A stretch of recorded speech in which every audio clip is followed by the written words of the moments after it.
নমস্কাৰ বন্ধু বান্ধৱীসকল, নাগ সৰ্প দোষৰ ফলত ছয় ৰাশি জাতক জাতিকাসকলৰ ধন লাভ হ'বলৈ ধৰিব আৰু ৰাজযোগ আৰম্ভ হ'বলৈ গৈ আছে। আহক তেনেহ'লে আজিৰ ভিডিঅ'টোৰ যোগেদি আমি সুন্দৰভাৱে জানি লওঁ আহক। কাল সৰ্প দোষৰ ফলত আপোনালোকৰ দেখিবলৈ পোৱা যায় যে জীৱনত কিছুমান ক্ষেত্ৰত বাধা বিঘিনি আহি পৰে। ৰাহুৰ বেয়া প্ৰভাৱ তেওঁলোকৰ ওপৰত বিশেষভাৱে পৰিবলৈ ধৰে। গুৰুৰ শুভ দৃষ্টি থাকিলেও কেতিয়াও তেওঁলোকে সফলতা অৰ্জন কৰিব নোৱাৰে আৰু ঘৰত কেতিয়াও অৰ্থ জমা কৰিব নোৱাৰে।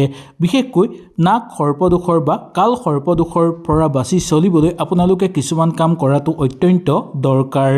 এই নাগ যুগৰ ফলত আপোনালোকৰ ছয় ৰাশি জাতক জাতিকাসকলৰ ভাগ্য বিশেষভাৱে সলনি হ'বলৈ গৈ আছে। প্ৰচুৰ পৰিমাণে ধন লাভ হ'বলৈ ধৰিব। ৰাজযোগৰ প্ৰবল সম্ভাৱনা আছে।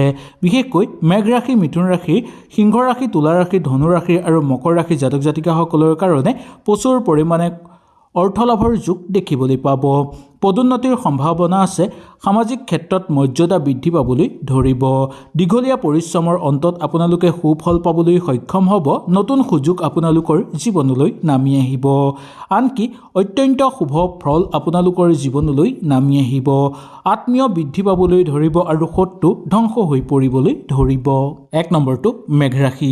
মেঘ ৰাশি জাতক জাতিকাসকলৰ ক্ষেত্ৰত বহু লাভজনক হ'ব। পঞ্চম স্থানত ৰাহু কেতুৰ অৱস্থান থাকিব, যাৰ ফলত আপোনালোকৰ কাল সৰ্পযোগ তৈয়াৰ হ'বলৈ গৈ আছে। যাৰ ফলত আপোনালোকৰ ঘৰত হঠাৎ আয় মাত্ৰা বৃদ্ধি পাবলৈ ধৰিব। আৰ্থিক দিশ কিছু পৰিমাণে আপোনালোকৰ শক্তিশালী হৈ পৰিব।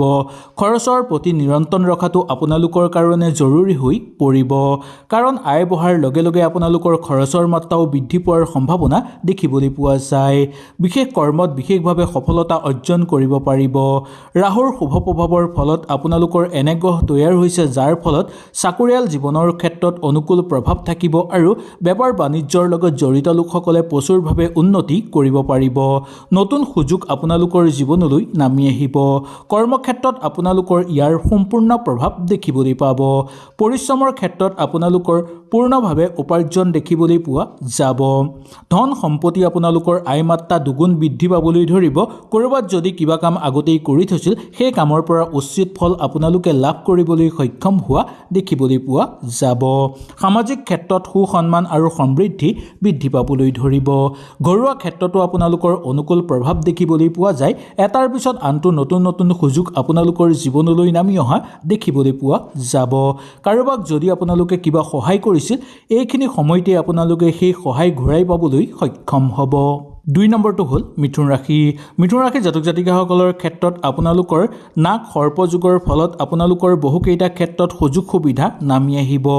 বিদেশ যোৱাৰ সম্ভাৱনা আপোনালোকৰ দেখিবলৈ পোৱা যায় আৰু নতুনকৈ আপোনালোকে কিবা কাম কৰি তাৰ পৰা প্ৰচুৰভাৱে উন্নতি কৰিব পৰাৰ প্ৰবল সম্ভাৱনা দেখিবলৈ পোৱা যায়। এই কৰ্মক্ষেত্ৰত আপোনালোকে বিশেষভাৱে অনুকূলতা অনুভৱ কৰিব পাৰিব। চাকৰি বাকৰিৰ ক্ষেত্ৰত যদি কিবা আপোনালোকে চিন্তা কৰি আছে, তেনেহ'লে নতুনকৈ নিবনুৱাসকলে সংস্থাপন লাভ কৰাৰ প্ৰবল সম্ভাৱনা নামি অহা দেখিবলৈ পোৱা যাব। ঘৰৰ পৰা দূৰত থাকি কাম কৰাৰ সুযোগো আপোনালোকৰ নামি অহা দেখিবলৈ পোৱা যায়। দীৰ্ঘদিন ধৰি কৰি থকা কামৰ পৰা আপোনালোকে ভাল ফল অৰ্জন কৰিব পাৰিব। ঘৰুৱা পৰিৱেশত নতুন সুযোগ লাভ কৰাৰ সম্ভাৱনা দেখিবলৈ পোৱা যায়। সময় আপোনালোকে শুভভাৱে আৰম্ভ কৰিব পাৰিব। চাকৰিয়াসকলৰ ক্ষেত্ৰত পদোন্নতি দেখিবলৈ পোৱা যায় আৰু বেপাৰ বাণিজ্যৰ লগত জড়িত লোকসকলৰ কাৰণে বুদ্ধিৰ আৰু দায়িত্ব বৃদ্ধি পোৱাৰ সম্ভাৱনা দেখিবলৈ পোৱা যাব পাৰে। পেছাদাৰী ব্যৱসায় বাণিজ্যৰ লগত জড়িত লোকসকলৰ কৰ্মক্ষেত্ৰত আপোনালোকৰ চাপ কমিবলৈ ধৰিব আৰু ইতিবাচক ফল আপোনালোকে লাভ কৰিব পাৰিব। নতুন সুযোগ লাভ কৰিব পাৰিব। নতুনকৈ কাম বিচাৰি থকা বা নিবনুৱাসকলৰ কাৰণে এই সময়খিনি অত্যন্ত শুভ বুলি ক'ব পৰা যায়। কিবা কাম যদি আপোনালোকে আগৰ পৰাই চাই থৈছে বা পৰিকল্পনা কৰি থৈছে, সেই কামৰ পৰা উচিত ফল লাভ কৰিব পাৰিব। চাকৰিত পদোন্নতিৰ যুগৰ সম্ভাৱনা দেখিবলৈ পোৱা যাব পাৰে। নতুনকৈ আৰ্থিক ক্ষেত্ৰত আপোনালোকে আগভাগ ল'লে তাৰ পৰা উচিত ফলাফল লাভ কৰিব পৰাৰ যুগ দেখিবলৈ পোৱা যায়। 3 নম্বৰটো হ'ল সিংহ ৰাশি। সিংহ ৰাশি জাতক জাতিকাসকলৰ ওপৰত কেতুৰ অৱস্থান থাকিব আৰু সপ্তম স্থানত থাকিব ৰাহু, যাৰ ফলত আপোনালোকৰ আপোনালোকৰ নাক সৰ্প দোষ বা কাল সৰ্প যোগ নামি অহা দেখিবলৈ পোৱা যাব। সিংহ ৰাশিৰ জাতক জাতিকাসকলে এই সময়ত আপোনালোক বেছিকৈ শক্তিশালী হৈ পৰিব। চাকৰিৰ ক্ষেত্ৰত পদোন্নতি হ'ব। গুৰুত্বপূৰ্ণ বা প্ৰভাৱ ক্ষেত্ৰত আপোনালোকৰ সমৃদ্ধি বৃদ্ধি পাবলৈ ধৰা দেখিবলৈ পোৱা যায়। উচ্চ পদবীৰ প্ৰবল সম্ভাৱনা আছে। নতুনকৈ উপাৰ্জনৰ বাট আপোনালোকৰ মেল খাই পৰিব বা উপাৰ্জনৰ পথ মুকলি হৈ পৰিব।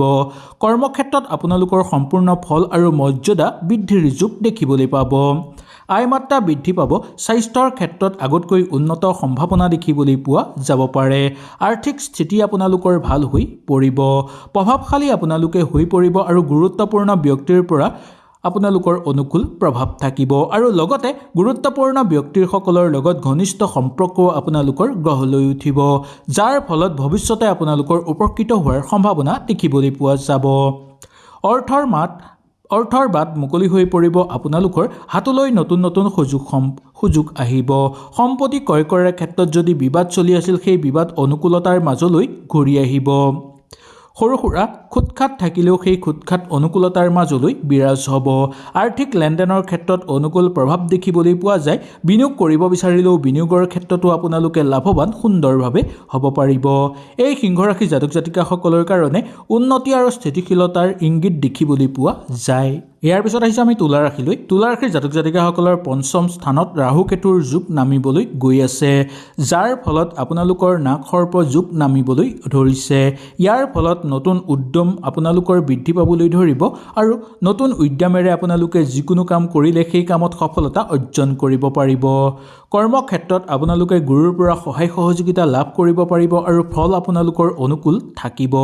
দীঘলীয়া ধৰি যদি কিবা পৰিকল্পনা আপোনালোকে কৰি আছে, সেই পৰিকল্পনা ফলপ্ৰসূ হৈ পৰিব।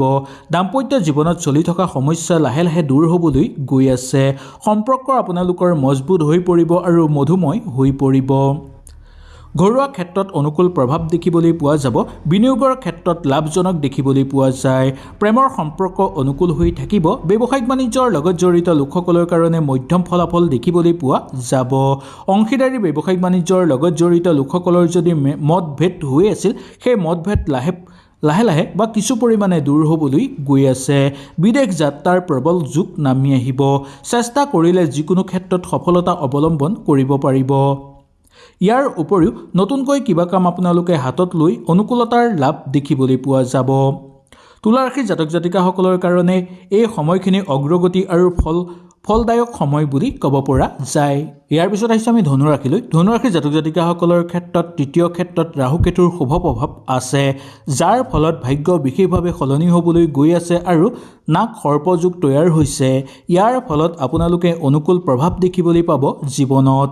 সম্পত্তি ক্ৰয় কৰাৰ ক্ষেত্ৰত আপোনালোকৰ অনুকূল থাকিব আৰু ইতিবাচক প্ৰভাৱ আপোনালোকৰ ওপৰত পৰিব। পিতৃৰ ক্ষেত্ৰত সম্পত্তি লাভৰ যোগ আছে বা পিতৃৰ ক্ষেত্ৰৰ পৰা সম্পত্তি লাভ কৰিব পাৰিব। চাকৰিৰ জীৱনত আপোনালোকৰ অনুকূল প্ৰভাৱ আছে আৰু বেপাৰ বাণিজ্যৰ লগত জড়িত লোকসকলৰ কাৰণেও নতুন নতুন সুযোগ সুবিধা লাভ কৰিব। নতুন চাকৰিৰ যোগ আছে। সফলতা আপোনালোকৰ জীৱনলৈ আহিব আৰু নতুনকৈ আপোনালোকে স্থিতি ল'ব পাৰিব। আৰ্থিক ক্ষেত্ৰত ব্যক্তিগত আৰু পাৰিবাৰিক ক্ষেত্ৰত চলি থকা সমস্যাবোৰ আপোনালোকৰ সমাপ্ত হৈ পৰিব। তীৰ্থযাত্ৰা বা ভ্ৰমণৰ প্ৰবল সুযোগ আপোনালোকে লাভ কৰিব। মানসিক চাপ দূৰ হ'ব। মানসিক স্থিতি অনুকূল হৈ পৰিব। পৰিয়ালবৰ্গৰ লগত আপোনালোকে অনুকূল প্ৰভাৱ দেখিবলৈ পাব। বিবাহৰ প্ৰস্তাৱ আপোনালোকৰ ঘৰত আহিব পাৰে। ধনুৰাশিৰ জাতক জাতিকাসকলৰ কাৰণে লক্ষ্য পূৰ্ণ হৈ পৰিব আৰু ইতিবাচক পৰিৱৰ্তন আপোনালোকৰ জীৱনলৈ আহিব। ইয়াৰ পিছত আহিছে আমি মকৰ ৰাশিলৈ। মকৰ ৰাশিৰ জাতক জাতিকাসকলৰ কাৰণে আপোনালোকৰ দ্বিতীয় ক্ষেত্ৰত ৰাহু কেতুৰ শুভ প্ৰভাৱ পৰিবলৈ গৈ আছে আৰু যাৰ ফলত আপোনালোকৰ অনুকূল প্ৰভাৱ নামি আহিবলৈ গৈ আছে। ইয়াৰ ফলত আপোনালোকে দেখিবলৈ পাব যে নতুন নতুন সুযোগ সুবিধা আপোনালোকৰ জীৱনত দেখা দিবলৈ ধৰিব। এটাৰ পিছত আনটো আপোনালোকে সুযোগ সুবিধা অতি সহজতে লাভ কৰিবলৈ সক্ষম হোৱা দেখিবলৈ পোৱা যাব। মকৰ ৰাশিৰ জাতক জাতিকাসকলে কিবা কাম যদি নতুনকৈ হাতত লয়, সেই কামৰ পৰাও সফলতা অৰ্জন কৰিব পাৰিব। সম্পত্তিৰ উত্তৰাধিকাৰী আপোনালোক হ'ব পাৰিব আৰু নতুন নতুন ক্ষেত্ৰত সুযোগ লাভ কৰিব পাৰিব। আৰ্থিক ক্ষেত্ৰত বিনিয়োগ হোৱাৰ সম্ভাৱনা আপোনালোকৰ দেখিবলৈ পোৱা যাব। ইয়াৰ পৰা এটা কথা অনুমান কৰিব পাৰি যে আপোনালোকে কিবা কাম কৰিব বিচাৰিলে সেই কামৰ পৰা উচিত ফল পশু হোৱাৰ সম্ভাৱনা দেখিবলৈ পোৱা যাব। নতুনকৈ আপোনালোকৰ দায়িত্ব আহিব, সেই দায়িত্ব সুচাৰুভাৱে আপোনালোকে ফলপ্ৰসূ কৰিও তুলিব পাৰিব।